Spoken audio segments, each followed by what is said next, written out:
The information shared on this podcast is for informational and educational purposes only and is not intended to be a substitute for professional medical advice, diagnosis, or treatment. While we discuss topics related to mental health, well-being, and emotional support, we are not providing therapy or medical services. Always seek the advice of your physician, psychologist, psychiatrist, or other qualified mental health provider with any questions you may have regarding a mental health condition.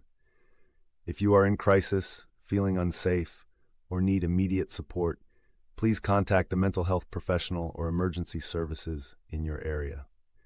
The views expressed by guests and hosts are their own and do not necessarily reflect those of any affiliated organizations or institutions. Get inspired, get motivated with Maya Akai and the Maya, My Ambition, Your Ambition podcast. Something that I take pride in is trying to be forward thinking outside the box, challenging myself. And as I challenge myself, hopefully I challenge you. Find Maya on Twitter and Instagram at Maya_Akai. On Facebook at Maya Akai Presents. We're going to talk health, wealth, fitness, mental health, financial, lots of different things that can empower you as you seek out the ambition that you're pursuing. Or get everything Maya at MayaAkai.com.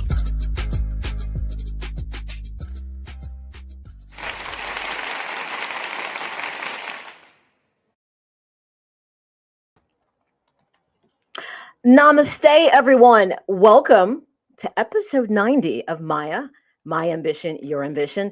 We are pushing through with these episodes, and I am really excited about this particular episode because I'm getting back to the ambition stage.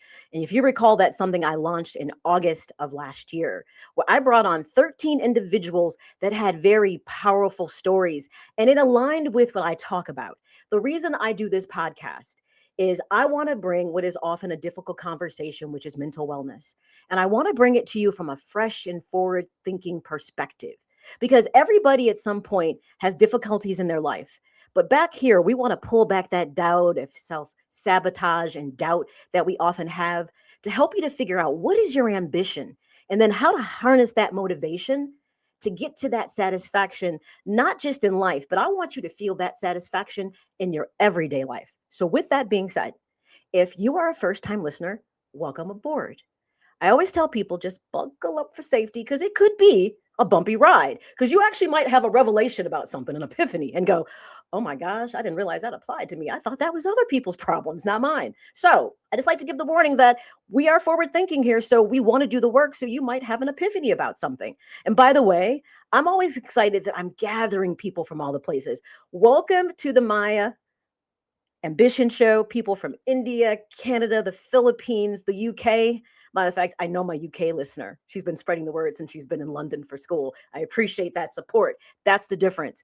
Speaking of support, if you are a returning listener or viewer, I always appreciate that support. You know how we do it here. You don't have to buckle up for safety because you know what to expect. So take this roughly 45 to 60 minutes, however this goes. Find that private spot for you. This is a self-care moment, and I want you to focus on you. So maybe grab a pencil and paper, jot down some things that you maybe want to reflect on, grab your beverage of choice, and get ready for what is going to be the next best installment of the ambition stage for 2026. With that being said, let's jump into this. My next guest, Bishop Kevin Foreman. I love people who have energy. And this is the embodiment of when passion meets purpose and gets infused with motivation, what it looks like. So, Bishop Foreman is known as the People's Bishop, and by the time this interview is over, you're going to know why. But let me give you some. I got to give him, I got to, build it up, give it the big, bring him onto the stage, because what he's doing is amazing. So everybody has their beginnings, their origin stories. Born in Denver, Colorado, raised in Orange Mound, Memphis, Tennessee. So everybody's got their stories. We're going to learn more about that. But here's the thing. In his journey, he has become an influential pastor. He is a church planter. Of course, he's a bishop with more than 25 years of vocational ministry. Now, here's the things I want you to pay attention to, where that journey kind of has taken him. In 2006, he founded Harvest Church, which is a multicultural, non-denominational church that has multiple locations, Atlanta and Denver, and of course online, which means the global reach is there. So you don't have to be in those places to get this message. All you have to do is jump online. So there's that piece right there. But The key thing to know is he's also done so many things above and beyond that. He is the founder of the Harvest Leadership Network and Harvest Bible College, as well as he's an in-demand speaker because he's here. He's a success coach helping people to navigate those life, learning about their spirituality and leadership. He's a 5-time author with some very powerful topics. I can't wait to talk to him about 2 specific books, Making Money Moves and The Sins of Our Fathers, Breaking Generational Curses. Now, I know right now some people are saying, wait, this is a bishop talking about money? Yes, this is something, because when you walk in faith, because this episode is about faith, passion, and purpose. Remember, I say mental wellness covers multiple domains: mental, emotional, spiritual, physical, financial, social. It's your mindset. And if you're not moving with and purpose, how you move may not feel authentic to you for many reasons. This is why he's here. He's a philanthropist. In 2008, he launched the Harvest Foundation, in which they have provided more than 208,000 pounds of food and worked with missions, donating more than over $600,000. This is work, people. And I'm saying all this, you should say, well, this is also an entrepreneur. But guess what? He became an entrepreneur when he was an adolescent. We got to give him his final accolades. The bishop obviously loves music, so the Harvest Worship has released 7 singles, and he has been honored by the Colorado Gospel Music Hall of Fame in 2003, and he's also received a distinguished honor as Colorado's Pastor of the Year in 2020, and in October 16th of that year, they had Bishop Kevin Foreman Day in Denver and Aurora, Colorado. Now, that's a person who's doing work and being noticed, but the key thing is all the lives that he has touched in all that work he has done. So with that being said, without further ado, let's bring to the stage Bishop Kevin Foreman.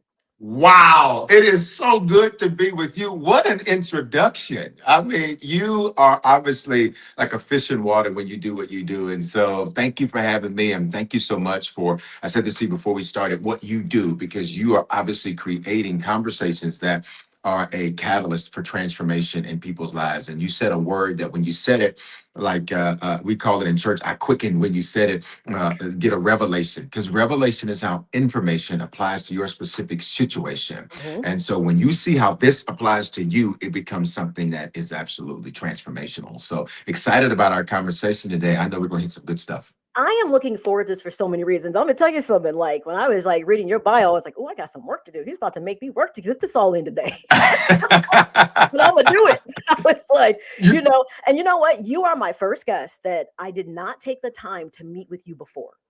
I was like, I want this to be organic. I love organic conversations, and we Yes, me talked too. about that. Me I too. used to pre-meet with people. I said, you know what? I'm gonna walk on faith on this one and see if There I you can go. just jump into this conversation with Bishop Foreman and make it work. So Oh, I love that. I love that. And you know what I love too about even just how we got into this conversation and into this space and place is that when you mention, the bio and all of that, I'm the type of person, I am so focused on my next. Many times when I do these interviews and things like that, and I'm hearing all of that and it's recounting it, I'm like, oh yeah, we did that. Oh yeah, we did that. I am so focused on the future, so focused on what's next that while I celebrate what's happened, I'm always creating what's next. And I think that's what keeps my energy so high. People always say, is your energy always like this? You always like this? My energy is high because I'm always moving to the next thing. It gives me a source of encouragement, motivation, and hope. If you're not working on something, then I believe that's the number one reason why people begin to get in deep anxiety, deep depressions, deep dark spaces and places in life, because you're not working on something. What's ahead is better than what's been. that's true. You mentioned something I talk a lot about with people, which is energy. Yep. And I always tell people how important it is to protect your energy, Yes. because we live in a world where so much can pull from you. We wear many hats. We can be spouses, we're someone's, child. We might be a parent. We are an employee. We are a friend. We are so many things. And all of those roles that we have pull so much energy. And what you just said, I hope people understand that. You're preserving and protecting because you know exactly where you want that energy to go. Exactly. And you know what? I'll give you a simple example. I remember I used to keep my TV on throughout the day. So during the pandemic, moved from working at the campus daily there in Denver before we moved our headquarters down to Atlanta, Georgia. And so, with this work from home thing became a thing.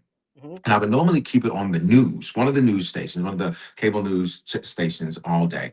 And I noticed, I was like, I am just becoming negative and just sullen and just, I said, why? I said, what's going on? Nothing. I'm not different. I said, there's something in this atmosphere, Mm-hmm. and it was just the news. But the problem is that if news doesn't have the purpose of informing you, but not the purpose of transforming you or making you conform to the narrative or the negativity or what have you, just listening to the news can be something that drains your energy. Just doom scrolling on social media can drain your energy. And I'm all about atmosphere. So if you were to come into any area of my home, my office, anywhere I'm at, you got swords, you got lions, you got gladiator stuff, because it reminds me to be a warrior. It reminds me that every day it's a fight, but it's a fight that I will win. And so I love what you're talking about when it comes to energy, because sometimes it's very subtle, seemingly innocuous, very subversive things that can creep in. And before you know it, it's drained you. And you're like, why do I feel like this? And why am I in this space? And sometimes it's just as simple as what you got playing on the background. It's just that simple. And Yeah. what I love, and I love your picture in the back, love lions. I'm a huge elephant person. You won't fully see it in my office. You'll see a hint of them, but I love them. They're Yeah. they're, they're loyal. Yeah. They're patient. They're methodical. They're Yeah. just amazing. We can learn a lot from animals if we just actually opened our eyes a bit, how So they true. how they move. But you said something that I think people need to capture. It's about people, places, and things. Mhm. Literally, and what you just talked about, you surround yourself. You create Mhm. an environment that embodies like energy that's positive. You actually found the things that were negative and began to remove them from your space. And I often say to people, that actual mindset, you have to look at, who do you associate with? Who are your people? Two, places. Where do you move? Yep. Where are you putting yourself? Are you around positive people, or are Yep. you around a lot of negativity? Sometimes you can't help it. Let's just say you have a job place and it's not the best place to be, but I Mhm. always tell people, sometimes you got to remember, is this a place I should stay if it's not Mhm. healthy for me? And then, Right. of course, things. What do we allow to come into our lives? Like you said, the news, Yep. our social media. There are so many things that can take up your time and your energy that you don't know. So I love how you pointed out, you create that Yep. space you're going to immerse yourself in to shift that mindset to be more positive. So true. And I love what you said even about the job, because for many people, it is, I got this coworker, I got this supervisor, I got this manager. I would add people, places, things, I would add ideas, because sometimes the issue isn't the individual, it's the ideas from the individual. And so I can be in an environment and not have to receive anything. There doesn't have to be this osmosis that's going on, or something is being transferred to me from the environment. Sometimes you got to be light in darkness and not let that darkness get in. Sometimes you got to be, the joy and a bunch of sadness and not let that sadness get in. And so the simple hack for me is to remind myself whenever I find something like that happening, because you deal with a lot of different things. There's, as you mentioned, so many different hats. So every hat's a Mhm. different environment. My general ethos is that I am the thermostat. I set the temperature. I am not the thermometer. I don't need to read the room, nor do I need to take the temperature of the room. The Mm, room is going to adjust to me. And some people say mm, that's arrogant. They'll say that's too. Say whatever you want to say. I'm not going in a room and letting anybody move my furniture, or let anybody move my attitude, or let anybody pull me into their street fights. Everybody watching, you've got a purpose that's much bigger than little street fights that people try to pull you in with their attitudes and their innuendo and their mm. microaggressions and all these things. I'm not coming into your little street fight. I'm gonna adjust this room, and everything in it's gonna adjust to me. Or what I'll do is I'll decide that this is a room I don't need to be in. See, you know what? And what you said, it is very easy to take that and say, Mhm. God, if I move like that, that sounds so arrogant or Mhm. conceited. Whereas people often can't distinguish between confidence and Yes. understanding. When you understand yourself and you feel authentic, you don't feel a need to make those adjustments to accommodate other people. Now, what that doesn't mean is you're not setting out to make other people uncomfortable. Right. This means that I'm going to live my truth. I can still respect people because I have good Yep. emotional intelligence. Yep. So just because I am celebrating and elevating me Yep. does not mean I cannot do that with you. And I Yes. love that you just said that. I'm like, I am not the thermometer. I love that because that's a Yep. whole other way to look at it. All Yep. right. So let me ask you this question. Yep. Everybody has their humble beginnings, and you are Yeah. now the amazing and illustrious. And I say that with pure love Oh, because I thank you. admire I'm not saying that like just, I mean, seriously, because I love what you have done. Because everything we see the outcome, right? The actions and what the outcomes are. But what we never see is kind of what the start of Mhm. this is. So Mhm. before there was Bishop Kevin Foreman, there was just Kevin Foreman, Yeah. who, was born in Denver, Colorado, grew Yeah. up in Orange Mound, Memphis, Tennessee. That's a different Yeah. way of saying Memphis. I was like, are those two different places? Because I was Yeah. like, not familiar. But tell me about you growing up and what Yeah. laid you down this path of faith, because I believe that when people walk in faith, it is not by accident. Yep. Yep. So true. So, the reason I say Orange Man is because as people ever, we live in a Google and AI society where people go, where is that? So I want them to go see where it is. And so Ah, Orange Mound was this community in Memphis that immediately post slavery in America was one of the many Black Wall Streets, like all of the Black Wall Streets, through systematic and intentional deconstruction, bad policy, red line policies that were instituted systemically. It was dismantled and turned into one of the areas that you often see that accompanies the inner city. So gangs and drugs and all of those things. So that was the environment that I saw around me. And I knew early on, I said, I'm in this, but I don't have to be this. I don't have to become what I've beheld. And so the joke is, I came out of my mom's womb with a Bible and a briefcase. That I had this affinity towards spirituality and I had this affinity towards business and entrepreneurship and success and leadership. And I grouped those things all together because they all really were just a tapestry that all really were interwoven together. And a lot of people see those things as separate. I didn't see them that way. I always saw those two things as converged. Like some people are taught if you're going to be spiritual, you can't be successful. And I said, well, why not? And if you're going to be successful, you can't be spiritual. And there's a scripture that speaks to that. There's several that do, but one of my favorites, Revelation 5:10, says he makes us kings and priests. And one person, there's a king and a priest. There's a spiritual side, there's a successful side. That means I can go up in the spirit and I can go into the boardroom and get the deal done. And so I think for many people that mm, that disconnect is what creates a lot of the issues that some people have around spirituality and faith and all that today. It's because it's like I want to do well, but I've been taught that if I do well, something's wrong. Lies. I want to mm. shine my light, but I've been taught if my light's too bright, I need to bring it down. Lies. Jesus literally said, you are a light on a hill, go shine. So I just took what he said and I'm shining, and I'm always striving to get better. I don't see. I honestly, this is my truth. I don't see myself as having arrived. I see myself as simply scratching the surface of the things that I'm going to do. There's more life ahead of me than behind me, and so I'm looking forward to that. And growing up in that environment, I was different. I was a different kind of kid. I was the kind of kid that I quickly learned that the people I wanted to be around were normally older. And even in Mhm. school, I wanted to be around the teachers. So while everybody else was trying to be each other's friends, I was like, I'm trying to be the principal's friend. I'm trying to be my teacher's friend. They got the power around here. Y'all are just all Ah, together. there So you that go. was the leader in me that was Mhm, drawn to leadership. And mhm. so I was different. I was the type of kid that I remember Smuckers in Memphis had came and they needed a spokesperson for, Smuckers grapes and jellies and all that. Please, all that stuff, right? And so they came in. They said, oh, we know exactly who needs to be our spokesperson. Well, they knew who needed to be a spokesperson because I was friends with the teachers and the principals. And so they said, he's our guy. And I would get on stage, I would come alive. I mean, it was like something just turned on. I was like a fish in water.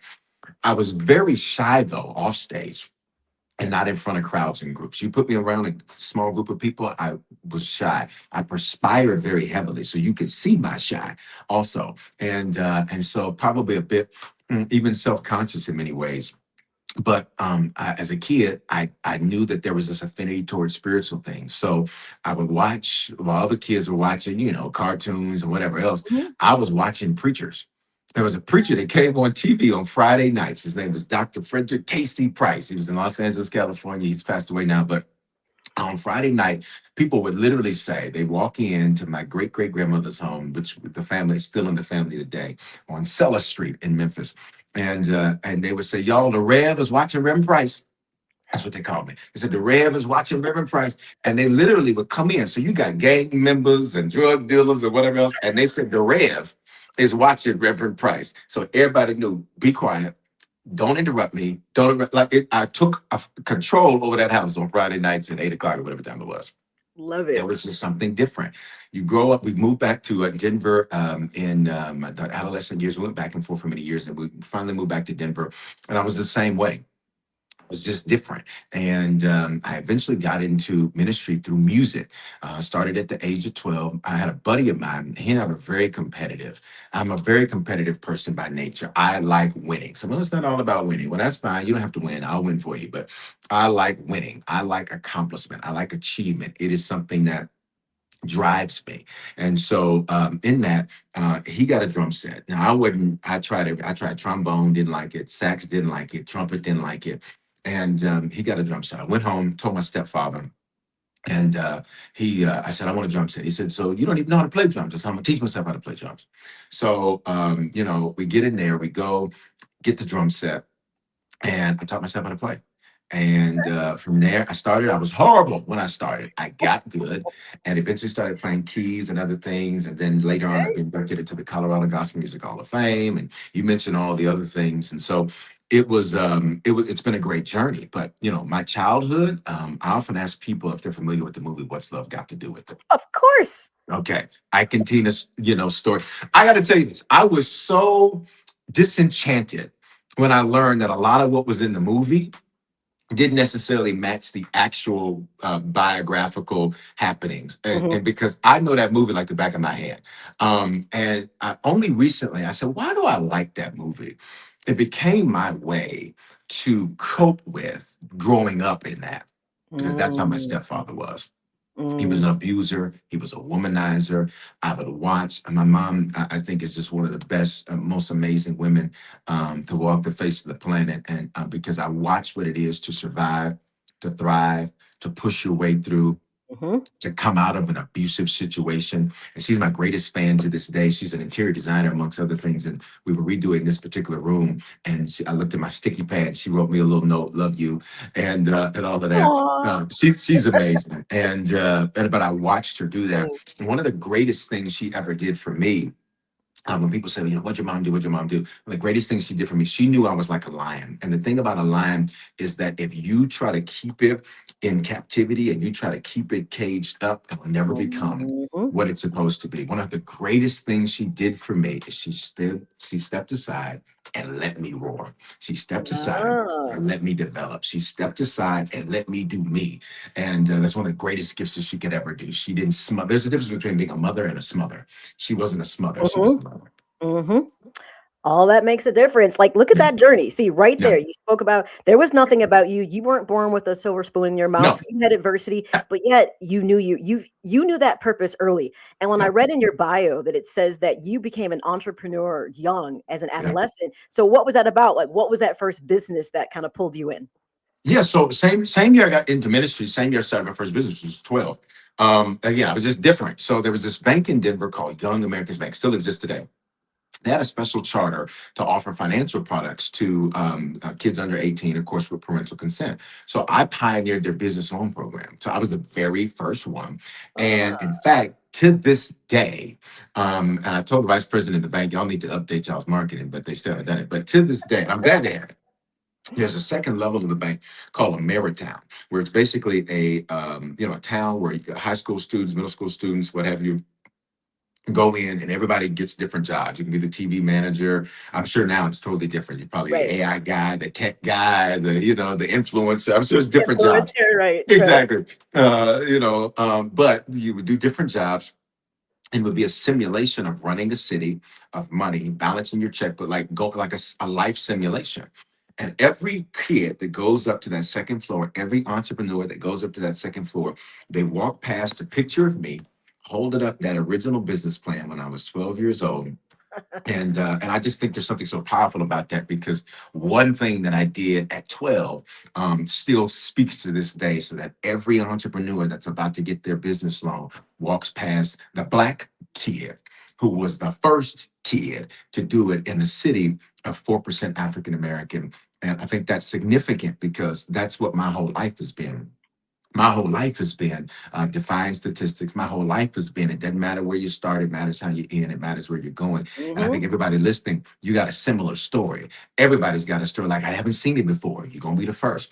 I haven't done it before. You'll be the pioneer. I didn't Hmm. see this in my family. Well, that's because you're the curse breaker. So that's been the story and the journey of my life. So I'm gonna think that in this journey is probably where you became the five-time author, and of course, lots of amazing titles in here. Yeah. We've got Life Weekly Devotional, Living in Favor Every Day. Then you've got your Healing Scriptures, Yeah. and then we also have your other books, which is History Makers, Sins of Yeah. Our Fathers, which I Yeah. definitely want to dive into that one, and the Making Money Moves, the art of Yeah. getting your finances in order. Definitely Yes. these two. I mean, they all sound like amazing titles. But when these two like just somehow resonated Yep. and popped out to me because you know what most people think in their heads. Because right now, you've already to me broken the mold of when people think of pastors and bishops. I mean, Mhm. there's a lot of people out there. I won't throw names out because Mhm. everyone's doing their thing. Yep. I think you gravitate to what works for you. Yep. And there is something about you that embodies the idea of humility, kindness, and there's nothing grandiose. No. And there's things about other pastors that often come across that way for people, Sure. which kind of turns them off because they feel like they're living this very high lifestyle, which for some people they feel like that's a contradiction to Mm. what is in the Bible. So with Mm. that being said, I love that you wrote these different books, but most Yeah. people would never think that a bishop or a pastor would be talking to you about how to be more financially astute. They're like, well, what does he know about that? Well, we just Yeah. found out. Clearly at 12, you had Yeah. figured out some financial stuff. So what do you Yeah. talk about in the book, Making Money Moves? Oh my God. So let me tell you why that book is so powerful to me. It's the first book. It's the one I sat down and wrote that book in 3 days during a blizzard in Denver. Oh, wow. And I picked, and I just, I went in. And let me tell you why that book is so powerful. So by 21, I built Denver simultaneously while serving in ministry. I built Denver's largest Black owned mortgage company. And so I don't know that anyone surpassed it since then. I haven't checked, but that's what we were told at the time. And over the weekend, no joke, I watched the entire industry collapse. So I wake up on Saturday morning. I leave the office on Friday. We're on top of the world, right? And figuratively speaking, again, my nature is I'm always growing. I'm always pushing to get bigger and better. Hmm. So on Saturday, I wake up and I see one of the banks that we use. I see that there's agents at that bank in Southern California. And I said, what's going on? Make a long story short, that bank literally just collapsed, shuts down. And then it's a domino effect. Bam, bam, bam, bam, bam. Well, if you're a broker, you use banks to get the deals done. And so if you don't have banks to get the deals done, you can't get the deals done. True. So I literally went from, I'm a movie guy. So one of my favorite movies is also New Jack City. And you remember the scene where Nito comes in after the infiltrate. So that's how I felt. I felt like I wanted to walk in with all black on with some Rottweilers and bam somebody in the You head tapped into like your inner Nino Brown. You was like, hey, I'm ready. the whole thing. I said, what? So the entire industry collapsed. It wasn't just our company. The entire industry went through a Mm. successive collapse. And I remember thinking, okay, God, how am I here? I believe in tithing. I believe in giving. And so I've done that since I was 12 years old. So I said, how am I even here? And I went through this process. And here's what I said, God, if you show me how to get out of this, I will teach everybody everything that I did to do the same thing. And that's exactly what I did. So in the book, I talk about how do you build successful businesses and organizations? What are good business principles? What are Okay. the mistakes that I made? Like I talk about the importance of not doing business with family unless they're good at business. Say that one Um, more time. Say that one more time. right, of not doing business with family unless they're good at business. A lot of the times people do things with family thinking, oh, this is my cousin, or this is my husband, this is my wife. Many times those things need to be kept separate because just because you trust them in this area doesn't mean they're proficient or trustworthy in another area. I Mm. talk about that. I talk about good business dealings. I remember I was subsidizing one of my investment properties and basically paying part of the rent because I just had some very bad tracking systems that were in place. Although I was studious, when you're making more money in 1 month than many people are making in years, decades, lifetimes, Mhm. sometimes, and it happens really fast. What happens is sometimes you don't have the infrastructure necessary, or the structure necessary to maintain that success. So I talk about all of those types of things in the book, so many lessons, so many principles. And literally I talk about how I gave my way out. I was the guy who, all of this is happening and I'm literally giving my way out. So I'm sowing, I'm giving, I'm being a blessing to people, and I literally gave my way out. And so God built me back bigger and better. But that book talks about that journey. Like, what the book talks about, what it is when you got to give up the things that you have accumulated, what it is to go through, having somebody else answer your phone. That's code for your phone got turned off. When I say somebody, everybody at some point has probably had somebody answer your secretary. The number you've dialed is not accepting calls right now. What it is to go through those moments. And so that's why I can talk even today. People connected to Harvest, their financial empowerment is extremely important to me, because the Bible says that money answers all things. So if you have money, there's some answers. There's things you don't have to pray about because you have the answer.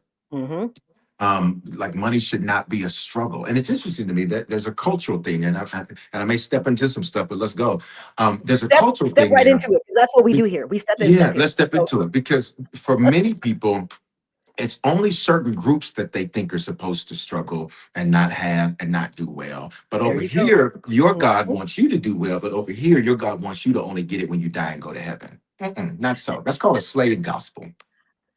Okay, thank you. Because that right there, when people think like that, I was like, I'm not sure what God you're subscribing to, but that's not the God that I think I know. No.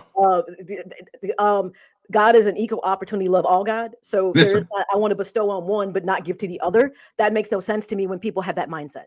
Yeah, but it makes perfect sense when you contextualize it to how Christianity was weaponized, particularly in this country and throughout history, weaponized against groups of people, to where you're basically taught, live in hell on earth and one day you'll die and you will go to heaven. So manage your misery here. Yes. And then when you leave here, it's going to get better. We're going to have fun here. We're going to do well here, but y'all can't. Nah.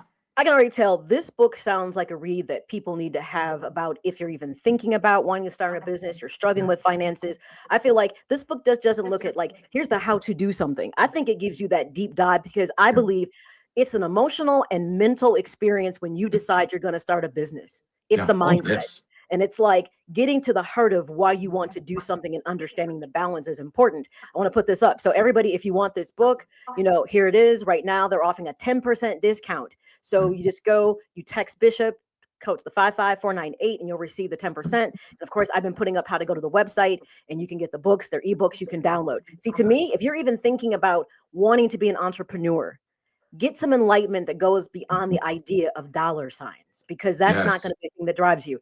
Okay, so now I need to throw some things at you because I love this. And I'm like, gotta talk about this.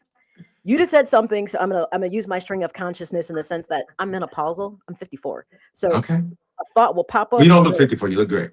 Thank you. And not that 54 is bad. Let me be clear about that. No. But it'll walk right out the upside of my head if I don't say it when I think it. So you said something that, so for me, I grew up Catholic, Roman Catholic. Like literally there was Mass in Latin. And I was that kid that sat there and said, this isn't very logical to me. And I went to Catholic school, by the way, from birth to 12th grade. And I would sit there and say, because one, Catholicism does not open the Bible, by the way. They just kind of give you the information, right? But you have religion class and things like that. And I remember saying into the class, something's not logical here, because you're trying to tell me that Cain killed Abel, but then he left the Garden of Eden and he went and found a wife. But you just said there was nobody else. Who are those people? How do you get a wife? And I was told to be quiet, and my mother was called. So, because I'm not supposed to ask the questions. I then asked another question one time, and this did not go well. And this was in high school. I said, I have a hard time with someone telling me that Christianity was a positive thing in the US, when if a slave owner was allegedly a person or a child of God, how could you possibly own slaves? But two, the treatment was egregious. There's no way that you could have been a slave owner and been a child of God and thought it was okay. Please talk to that for me, because I was told it was just a matter of, it was a cultural thing. I'm like, God is not about culture. What are you talking about? Yeah, you hit so much, and let's like a lawyer. Let me go point by point, and let's litigate the matter. So first thing is, you got to understand. I'll start with your ending. God is not subject to culture. However, culture subjugate God to them. Meaning, Mhm. why are the images that we see of Jesus, whose Hebrew name is Yeshua Hamashiach? Now, let's just do some basic Bible 101 stuff. He's a Hebrew, right? The Middle East wasn't called the Middle East until post World War II. Before that, it was called North Africa. It's Okay. literally on the African tectonic plate. That region of the world where there's war going on right now is literally on the African tectonic plate. So just by definitions, right? There's just some basic definitions. In that, he's a descendant of David. David has a son. His name is Solomon. Solomon, right? Solomon in the Song of Solomon describes himself, and I love doing this stuff. Solomon describes himself. He says, "Behold, I am black." That's how he describes himself. Mhm. That's how Solomon describes himself. Okay. So if Jesus is a descendant of David, David has the son, we have some basic stuff about the fact that Jesus is a melanated person. Now, why do we see that there's images of Jesus that look to be very European? Well, that's because Pope Alexander VI makes this first imagery of Jesus after his son, Cesare Borgia. So all of the images that we have of Jesus are as this white European individual that has come to save. So let's fast forward now to how culture is often weaponized. When we go back, and let's just go to America. I could go back to Council of Nicaea with Constantine and how certain things were chosen because Constantine needed something more powerful than military might to subjugate the people.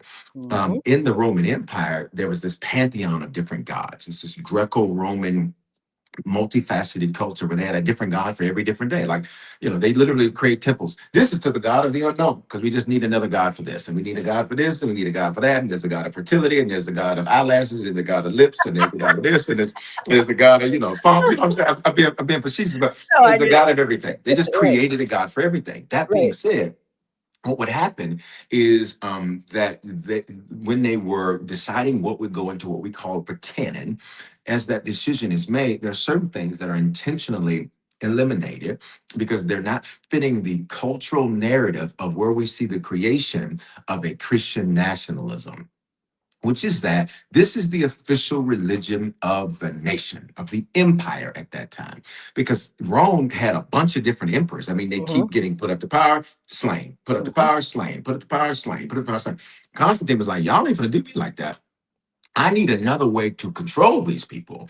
And so, as a result of that, you see the Edict of Milan, which legalizes Mhm, all religions. And then you see the Council of Nicaea, and mhm. from that, which says Christianity, this is now the religion of the empire. Now, some people look at that and say, see, you can't believe in it. You can't trust any of it. Well, that's only if you subscribe to the ideology that man is more powerful than God. Because if you subscribe to that ideology, then I could see how one could say, I got to throw all of this out. I don't believe none of it. None of it's true.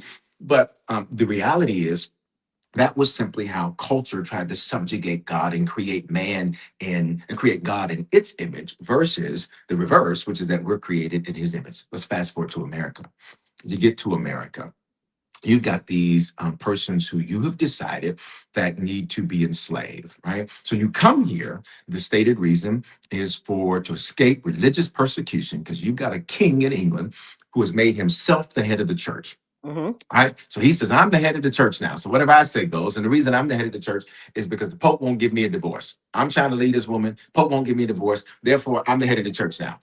Right. I mean, come on. Like, this is this classic, American principles, right? Right? So I'm the head of the church. And so this is England, of course. I'm head of the church and all of that. I know it's a history lesson, but I wanted to give some context because I know you But got educated well, the people. thing is, you need to give the history to Yeah. make the content to make it make sense. So, Yep. yes, Yep. absolutely. Yep. Yep. So you get to America, and in 1619, you see the first enslaved individuals brought to Americas. And I say enslaved, not slaves, because they weren't slaves, they were enslaved. Mhm. And they revolt because slavery at that time in America wasn't limited to Black African Americans. No, it's not. It was it was individuals that were more of an indentured servant type, where they would Mhm, work for a period of time and mhm. then they were able to purchase their freedom. It was normally connected to debt. And so that's why debt was always seen as a negative thing, is because debt literally was physical bondage. Throughout the Yep. scripture, you'd see where, one woman goes to Elisha, the man of God, and says, the creditor is about to come take my sons and make them slaves and work.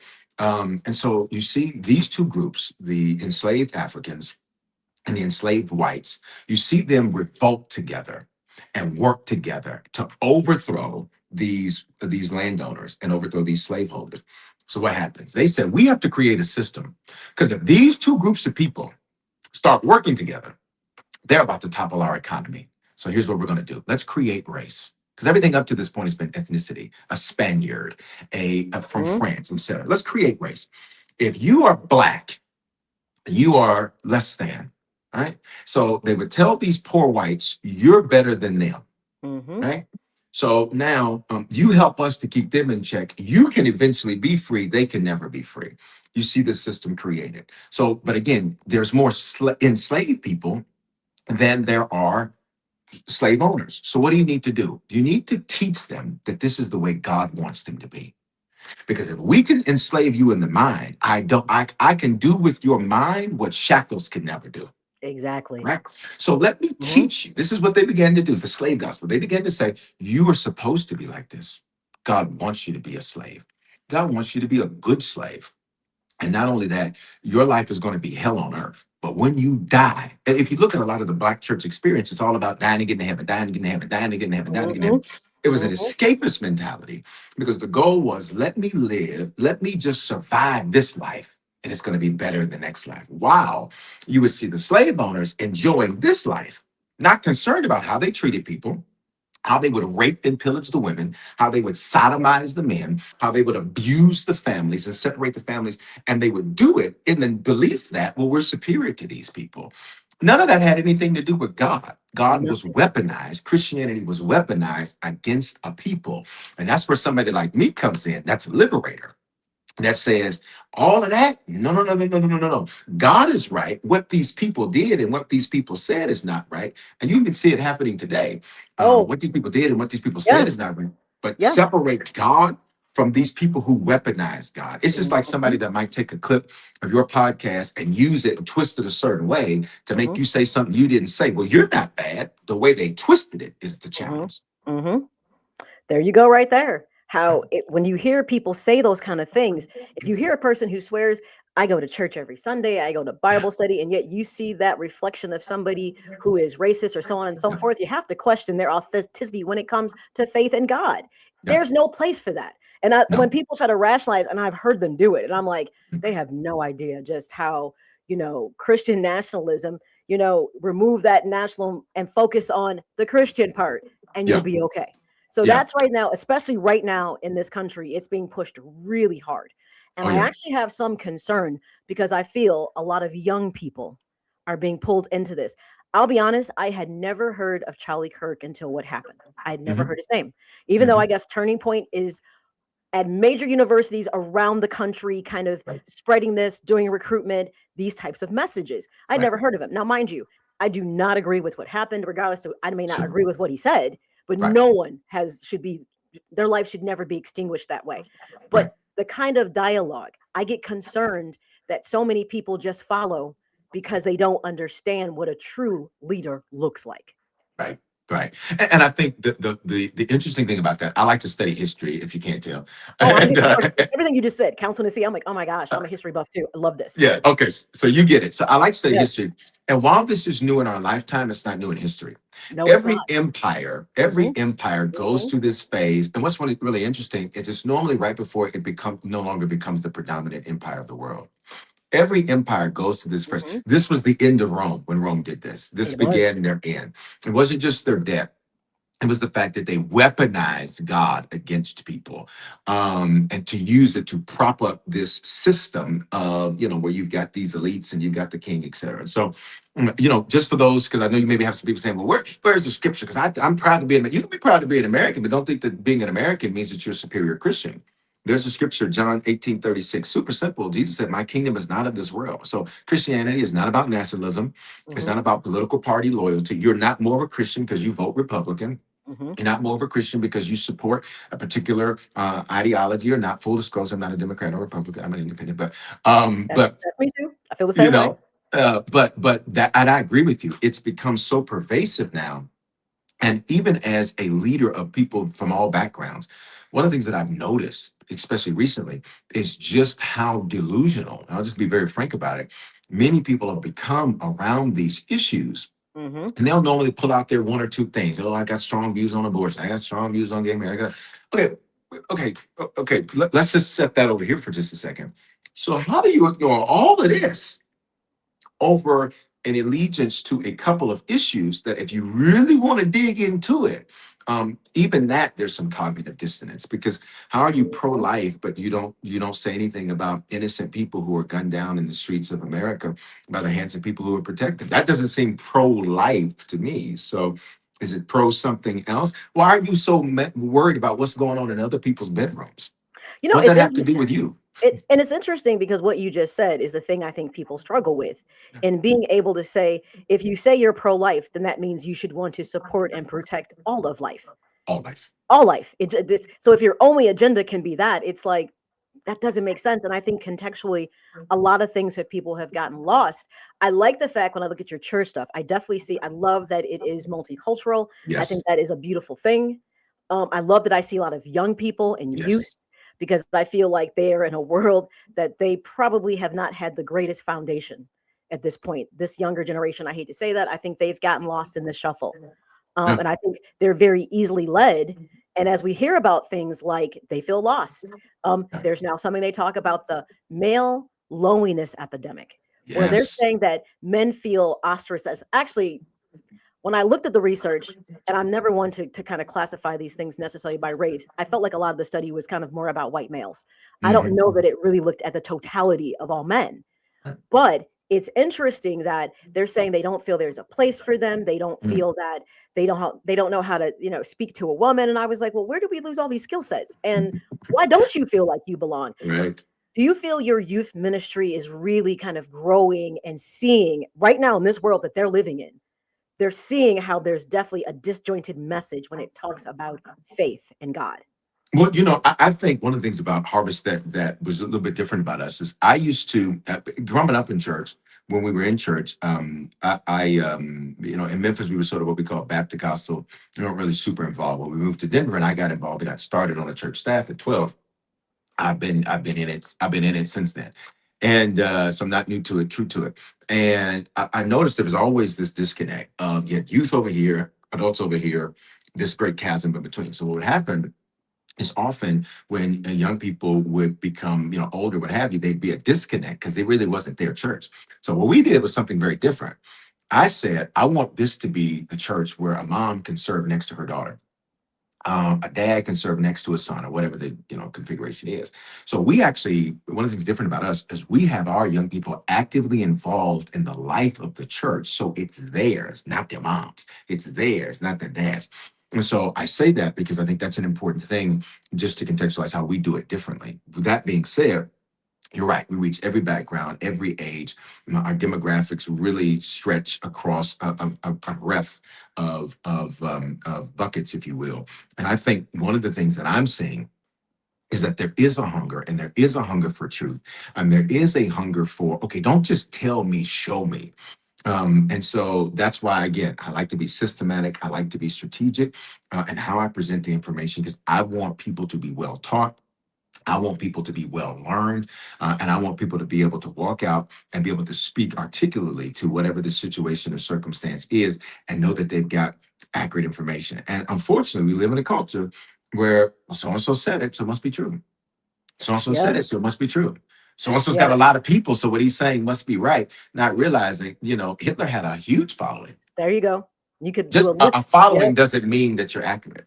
No, it doesn't. Historically, Yeah. you can pull tons of leaders that had following. Believe it, Right. some people may have followers, but maybe they're following in fear and not faith, So because they true. don't they don't they don't have a choice. So Okay, true. let me throw something at you that Okay. I will often hear people say, and I always smile and say, okay. They'll say when something's going wrong, they say, you know what? I'm just going to let Jesus take the wheel, Ooh. and I'm not, and let Jesus handle this. I was Yeah. like, what's your response to that when people say that? Yeah, I think there is sometimes, and I want to speak really candidly about that. Sometimes Christianity, depending on how you're taught, can create an escapist mentality of having to deal with anything. And what happens is anything people don't want to deal with, they just throw it on God. Anything they don't want to accept responsibility for, they throw it on the devil. The devil made me do it. The devil is busy. The devil's attacking. Is the devil attacking your marriage, or do you all just not know how to communicate well? Is the devil attacking your body, or do you eat stuff that you shouldn't eat? Like, which is it? Right. And that's not to say that one can't be true, but what we created is this boogeyman. And I often, when I'm teaching, I call it Christian atheism, where you believe, you talk like a believer, but believe like an atheist. Because most of what people are doing, it's like, what do you really, what are you really saying? Step back out of the antics of it and the platitudes of it and the Christianese, and what are you saying? So to your question, when people say, something's difficult, okay, I'm gonna let Jesus take care of it. Great. But if you study Jesus, while he was a healer, yes, miracle worker, yes, I believe in all that. I believe in all the supernatural. There were still things that people had to do. Like there's a story of this woman with an issue of blood. She's got this issue for 12 years, 144 months. She finds her way to Jesus. She touches him in his garment. She's healed. All right. Now, we could get into lots of levels of that, of why the issue was there, all of that. She had to make the decision to get out of the comfort of her home, to take a step of faith, to do something she had never done in order to see something supernatural happen in her life. So I think what happens for many people is it becomes, I'm not going to deal with it. I don't want to deal with it. I don't want to address it. I don't want to handle it. But what God empowers us to do is to deal with it, not to be an escapist to where I'm just running away from all my problems, running away from my issues. He's the empowerment to deal with my problems, to deal with my issues, not the escape artist like a magician to get you out of it. He actually wants you to deal with it, to conquer it. See, that's my mindset. Yeah. It's just you are given tools to navigate things. And yes, it might be difficult, but if you put your faith in God, you're going to move in the right direction. But it does not mean that all of a sudden there's no work. Like I love when people are like, oh, we blessings. I'm like, well, where? Okay. I don't know. People just say things occasionally. I'm just kind of like, okay. Right. It's not for me to correct you on that. So I have to let you feel that way and go that way. Right. All right. My last question, not about this particular topic. Yeah. A lot of people I have seen sometimes will feel like those weekend warriors when it comes to church. They're there on Sunday, but I often feel like Monday through Saturday is not a true reflection of truly if you're embracing and walking in the light of Christ. So with that said, this episode is called Learning to Live the Life That Embraces Faith, Passion, and Purpose. I'll be honest, Bishop Foreman, walking in faith is not easy. It's easy to lose sight of things because we live in a very demanding and difficult world. What do you say to people when they're like, I want to walk in the light of, Christ, but it's hard because there are so many things coming at me. How do I navigate these things? Yeah, I think it's just what you just said. It's a daily thing. And I think 3 takeaways real quick. One, the Bible says that I give you the choice this day, life, death, blessing, curse. So every day we're given choices. And those choices produce consequences. Those choices produce destinations. A lot of people say, my destiny, my destiny. Well, your choices decide your destiny because your choices decide destinations. And so in that, every day, I got to make choices today that were better than yesterday. So I'm in competition with yesterday's version of myself, no one else. Second thing to that, when it comes to walking with God, walking in faith, it's a relationship. So every relationship has nuances. Every relationship is different. Every relationship is not going to be the ecstasy stage that you feel in the first 90 days of getting to know somebody romantically. Like first 90 days of getting to know somebody romantically, everything is great. Every red flag, you bleach your white. Everything that you should look at twice, you're like, oh no, this is so right. And then it begins to wear off. Same is true in your relationship with God. It's a daily walk, a daily journey. And there are going to be days where you're like, I killed this. And there's going to be days you're like, oh my God. If you read the Bible, this is what happened in the lives of people. David, one psalm you read, he's on top of the world. Next psalm, oh Lord, why have you forsaken me and left me out here today? Like you look at Jeremiah, one day, Lord, I will do this. Lord, I'm great. Next day, like, Lord, I hate this. Why was I born? Cursed the day he born. The day that he's born, the whole thing. When you look at the humanity of people in the Bible, it helps you to understand it's just that. It's a daily journey. You're going to have some days you feel like you were amazing at it, and some days you're going to be like, whoa, what was that? Just like a relationship. When you view it through the lenses of relationship, it changes what feels like failure in your walk with God, because this is a relationship. So every day I'm growing. It's usually to the final thought I have about that. When you see yourself as a son or daughter of God versus just a subject of God, but when you see yourself as a son or daughter and you think like a parent, then that changes the dynamic of the relationship. Because when you mess up, you can run to your daddy. And when you got an issue, you can run to your mama. When you have a challenge, you can run. So when you see yourself, when you see him as father and Mhm. you as a son or daughter, it changes that dynamic because you already know what's up with me. You already know my issues. You already know you. I don't have to pretend with you. You're my father. You know all of me. Mhm. Clothes on, clothes off. You know all of me. Thoughts. You know all of me. So I don't have to pretend. And I think the reason it's such a challenge for so many people is because it's performative Yes. Christianity. It is, I got to do these things to be a good Christian versus because Um, he made me righteous, I am righteous. I can live that's righteous. that's interesting. Performative Christianity. You Yeah. said something in how I look at faith is I always tell people that I look at faith as a mindset versus a belief Mm, because I feel I have to approach it very methodically because there will be mhm. things that will attempt to attack it and challenge it. And I Yes. have to frame my mind to say, okay, this is negative. My faith tells me this, though I'm being challenged Yep. by that. I'm going to Yep. shift my mindset so I Yep. can see that for what it is versus just saying, I think often people believe I'm believing blindly. And I think Mm, it's difficult to walk through the world blindly. But if you walk through the world with purpose and intention and purpose, you have a direction and you're not moving blindly. So I yeah. look at it as faith is like a mindset for me. Yeah. If I could add an analogy that I think is helpful to that is no, it's not blind. I mean, but there's a scripture says we walk by faith, not by sight. So the by is the key word, which means I just have to put on filters. That's Mhm. it. That change the way I see everything. So one example, Romans 8:28, one of my favorite scriptures. And we know that God causes all things to work together for the good of them that love him and are called according to his purpose. Translation, I have pronoia. Those are my glasses. Pronoia, the antithesis of paranoia. Paranoia says there's a conspiracy, everybody in the world is out to get you. Pronoia says there is a conspiracy, but everybody out here is here to work for me. Everybody out here is here to help me. Mhm. Everything's working together for my good. So it becomes a filter. So even when I see something bad, my filter says it's good. Even when I see something that feels negative at first, my filter says flip that, look at that differently. It is I call it the divine delusion, because what I do is I'm not denying reality. I'm just denying that I have to respond to it the way that you say I have to, or the way that it says I have to. I remember my grandfather passed away pretty unexpectedly almost 2 years ago now. And so in that moment, great man, amazing man. He actually served in the ministry. He's one of my associate pastors. He was a great man.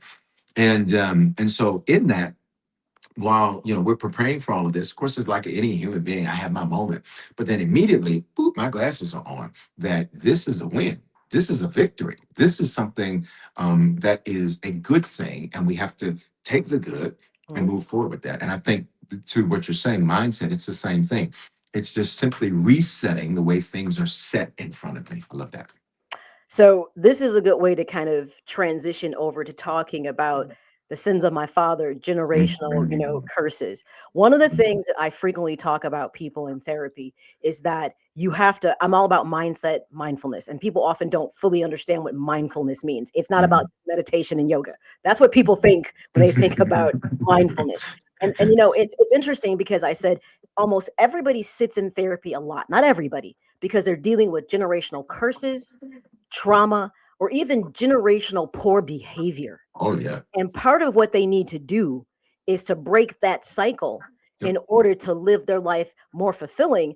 But the hardest part about that often is, Bishop, it might mean that you're going to have to let some things go in your life that you Mhm. feel like you must keep in it because Mhm. you've been taught, well, you got to this, blood is thicker than water. You know what? Mhm. It's always this. Okay, it's not necessarily always thicker than water because family can be anyone who loves you. Mhm. It doesn't have to be biological. So tell me a bit more about the book, The Sins of the Father, Breaking Generational Curses. Yeah, you know what? I love everything that you're saying. One, I could pick out everything, but this would be like an 8-hour episode. So I'll get right to your question. But it's what I love. I love being able to have intellectual and spiritual conversations because most people separate the two. Hmm. And they don't have to be separated.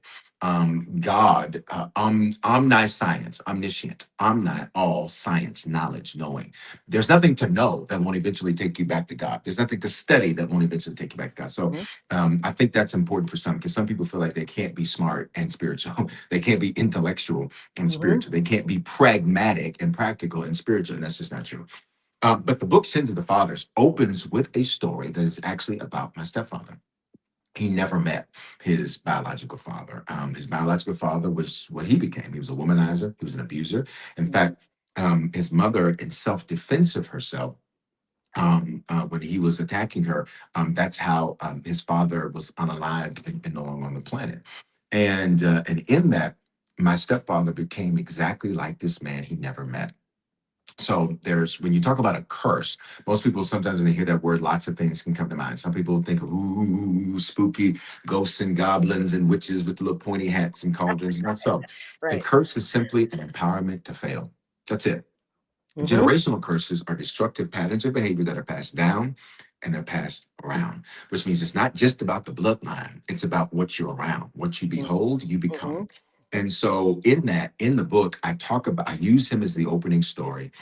And he's now passed away about a year and a half ago. So prior to him passing, I just said it's the opening story. It's a true story. Now that he's gone, not for any other reason other than just being mindful of that. That's the opening story. And in the book, I walk through how these things work, how they affect us, and how every single person alive today, you're literally alive to be the curse breaker. Wherever these empowerments to fail were in your family, you will be the one that breaks that. You'll be the line crosser, the boundary breaker, the history maker. And it's a very practical walkthrough of here's the spiritual principle. And I hear some people, I don't believe in generational curses. And I say this, you believe whatever you want to believe. I don't fight with people about what they want to believe. You can keep whatever beliefs you want to have. That's just not my issue. I'm not the product. I'm only here to point you to the product. So you don't have to believe anything I say. That doesn't make me a difference one way or the other. Here's what I do say. Just check your family, though, because I can tell you they believe in you. Generational curses believe in you. Just go check your community. Check the people you grew up with that are still in that same hometown. I can guarantee you generational curses believe in you, whether you believe in them or not. And so the book is a real pragmatic way. How do you walk through it? How do you break it? And it's also incorporating from my own story, the generational curses that I have broken and the ones that are still in progress. Because I live life as a student. So every day I'm growing. I'm competing with yesterday's version of myself. I haven't arrived. I'm always becoming. And because of that, I can keep evolving and keep, defeating those generational curses. So, and I'll just say this last piece. The book is written really short. Okay. So I want men to read it because they say men won't read.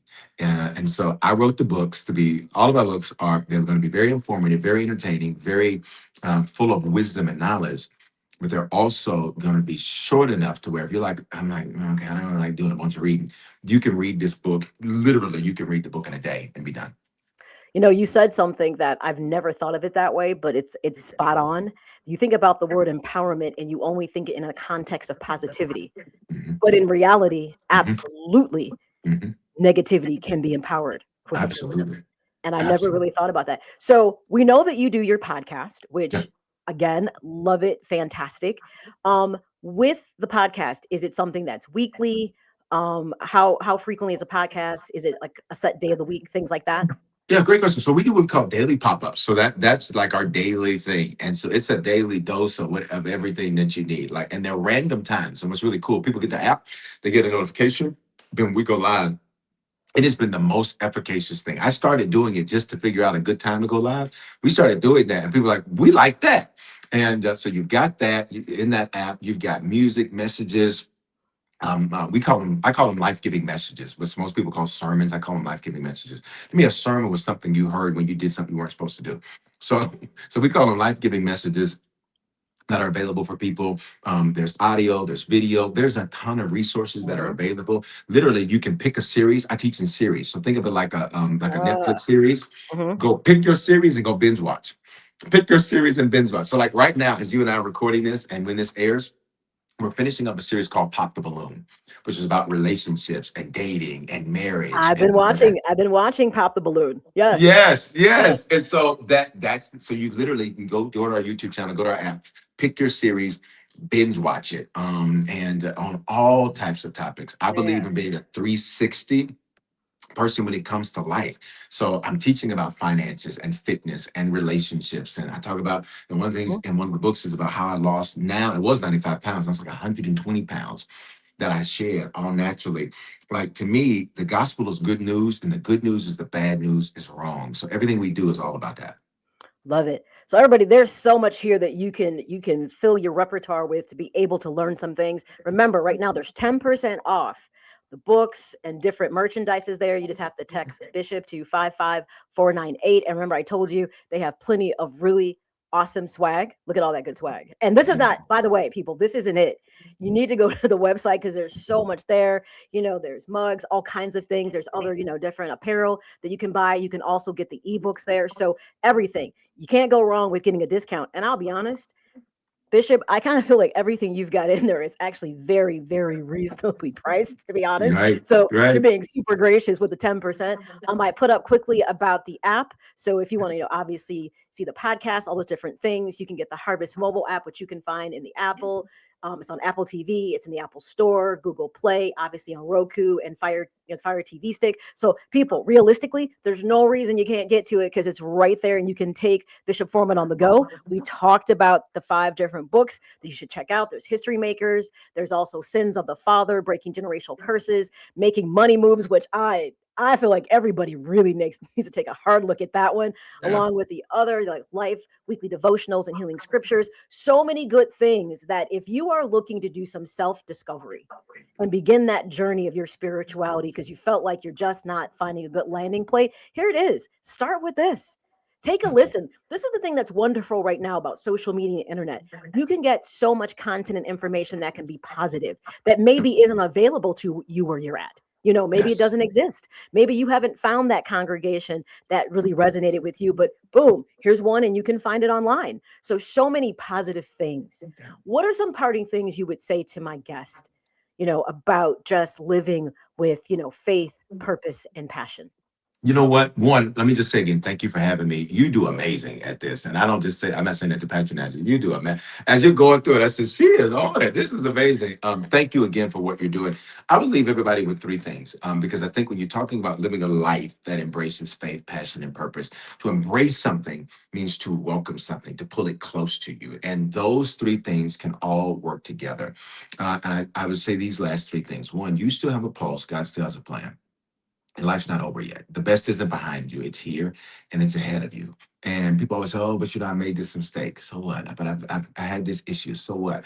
I love studying other people's lives. I love biographies. And what's the most interesting thing is to see how many people, their lives didn't really begin into their 40s, their 50s, their 60s. How many people who the first half of their lives, so to speak, people figure it out, whatever, but it was in that second half. And when you think about sports, it's the second half that wins the game. It's the second half that matters most. And so that's number one. You got to post there's a plan. Number 2, I would say to everybody is all the answers you want are already around you. Sometimes we're praying for God to send something and it's already been delivered. What you need is the awareness to recognize that your answers are already around you. This podcast is an answer for somebody today because they got something they needed and they were like, that's all I needed. All I needed was one idea. All I needed was one shot. All I needed was one moment. And the last thing that I would say to those as they're moving forward is at one step changes everything. Everything. You've heard a lot. That's great. I'm sure people have said, "Ooh, that's good," a lot. I'm sure people, I call it stank face when you hear something real good, but your face looks like something stinks. I'm sure everybody's had those moments today because we've had an amazing conversation about a lot. I'm sure everybody's had those moments. But what are you going to do? History rewards those who take action. Success rewards those who take action. I want to say something real bold. God favors people who takes action. Who Here's the take scripture. action. It says, Yes. blessed are those who do what they heard me say. Blessed are you if you do these things. So what is the one thing you're going to go do something with? And it might just be getting the book. And full disclosure, all of the proceeds of my book sales always go to the church. I've never taken a dime. So rest assured, I'm not trying to get $9 out of you or $10, whatever it is. I don't have a $10 motive. Okay. I've always given that's just me. Everybody's different. I've always done it like that. I've never seen a dime from that. And that's just me. I'm different in that way. But I say that maybe it's getting the book. Maybe it's listening to the podcast. Maybe it's listening to this again. Do something with what you've heard. And when you do something, you're going to see something. that you've never seen You before. gotta get up, get out, and do something. You There you got me go. in a mood today. You started talking about New Jack City and Boys in Yeah. the Hood, and now I'm like hearing, I'm, I'm hearing Nas with one mic. I'm like, he's got my brain just rolling with music that's inspirational. That people probably back in the day didn't even see it that way necessarily, So true. but good stuff. Thank you so much. I know you are a Thank you. busy, high demand individual. Thank you for taking time out to speak to my listeners. You shared a very powerful message, and I guarantee you, whether they're new or returning, there's been plenty of nuggets and takeaways on having you on. Thank you. Thank you so much for having me. And listen, guys, hit me up on social media. If something was shared today that bless you, I get 700 messages a day, but I actually respond. So it may take me a minute, but I actually respond. I'd love to know that there's something bless you. It's at Bishop Foreman on all the social media platforms. Just look for the blue check. If you go to TikTok, there's like literally 100 fake pages of me. So I take it as a compliment. I used to be mad about it. Now I'm Really? like, this is great. Oh You wow. got Well, another page. that's a compliment. That's some you're doing something that people want to emulate, right? So Listen, I hey, said I stopped being mad about it. I just said this is working together for my good, so all is well. But I would love to hear from people. And again, thank you so much for having me. Love what you do. Keep going. yes. Only eternity will tell the lives you've impacted. All right. Thank you so much for coming on the show. Everybody, the amazing and nothing short of doing God's work and doing it with conviction and intention, touching and changing lives. And that's what it's all about. So, as you know, I always thank everybody for tuning into the podcast. It's a whole process. It's about purpose here. I want to help you to identify those ambitions and harness that motivation that you're seeking to improve your everyday life. So remember, never fret. If you missed any of the episodes, including this one, they're always to be found. You can always find me on in iTunes, Apple Podcasts, iHeartRadio, Amazon Audibles, Spotify. Pretty much, if it's a podcast platform, you're going to find me there. Just search Maya, My Ambition, Your Ambition. Of course, you can always listen to episodes on my website, mayajazzspeaks.com. Subscribe to the YouTube channel and make your life even easier because right there the episodes get posted. And if you're social with me, you'll equally know it as well. Everything is at Maya Speaks to You via Facebook, IG, and X. I'm thinking I'm going to have to graduate up from X people and probably put TikTok in the rotation. I'm feeling like, or Snapchat. I think X might be coming out the loop, but right now it's there. So that's the key stuff. Remember on the website, there's some key things I do there. Wednesday is the big day where I post a couple things. I have 2 blogs, as you know, that I am super, super passionate about. The first is my menopause blog. So what you're going to find on the website, when you get on the landing page, you can choose to either listen to the podcast there, the Me on Pause blog. By now you should know I am the poster child for menopause. And so I am bringing tons of information to women about the menopause transition and how it impacts their life, specifically often from the mental health standpoint that's not talked about. Fellas, you should go to the blog too, because if you have a wife, a mother, a daughter, and anybody like that that's going through the transition, you might understand some things about their behavior that you didn't understand before.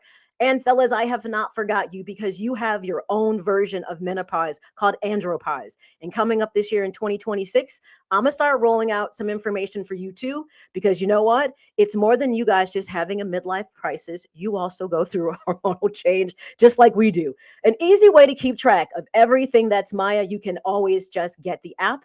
You can take Maya on the go. It's the Maya experience. It's available in the Apple Store and the Amazon Store. You can scan it here. But of course, if you just go to those different locations, you put in the Maya experience and the app is going to come up. All right, everybody. I have absolutely loved everything about this particular episode. We touched on so many things, and it was the first of me kind of just, going out the gates, flying blindly and seeing how it goes. But this is what happens when you have these absolutely amazing guests. It's not that hard to do. So with that being said, until next time, everyone, remember, your present becomes your past and your future is no more. So live every day to the fullest. Don't take anything for granted. This has been episode 90 of Maya, My Ambition, Your Ambition, the return of the Ambition Show with our guest, Bishop Kevin Foreman. Until next time. And I'm going to tell you, it only gets better. And our next guest, we're going to have on we already had Bishop Foreman on. I made a mistake there. We have on Tori Cascanegra. And this is going to be amazing because he is a dating and relationship coach. And he's all about dating with intention. Something that a lot of people don't understand. And I just, and then I came on popping the balloon. So now for everybody who's struggling with dating, by the way, between when you hear what Tori has to talk about, and if you go check out Pop the Balloon with Bishop Foreman, I think you're going to understand that maybe the way that you've been moving when it comes to your personal life and dating has been a result of what it is for that very reason. All right, everybody, until next time, stay safe, be amazing. And of course, hey, be you and don't worry about what other people think. Whether you're on the go or listening on your cell phone, tablet, or laptop, you can find the show in the iTunes, Google, and iHeartRadio platforms. With all due respect, I believe this is going to be our finest hour. Just search Maya, My Ambition, Your Ambition, and get ready to be inspired and motivated to harness your ambition.